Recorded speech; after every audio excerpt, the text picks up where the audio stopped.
If you're having difficulty with your hip mobility, you feel tight in the hips, especially as you're getting older, those of you that enjoy the grappling and want to be able to grapple more often when you're in your 50s or older, I'm going to help you learn how to loosen your body again. So just sit on the ground, bend your knees, okay?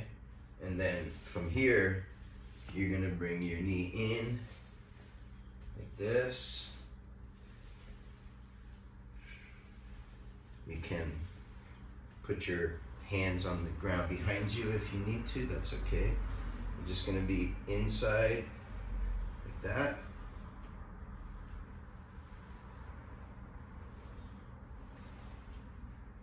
Okay, and then when you're ready to go a little deeper, you're gonna hold that here, put the other foot on top, and try to lift this hip here. That feels really nice. Okay. Put that knee on the ground. Put that foot on top, lift your hip. Here and here. It's back and forth.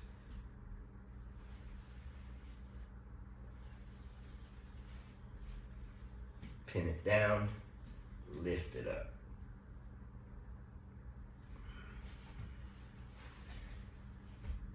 Put it on the floor. Put the other foot on top, pin it down, lift your hip. You're gonna get a nice stretch right in here, okay? Give that a shot, let me know how it helps.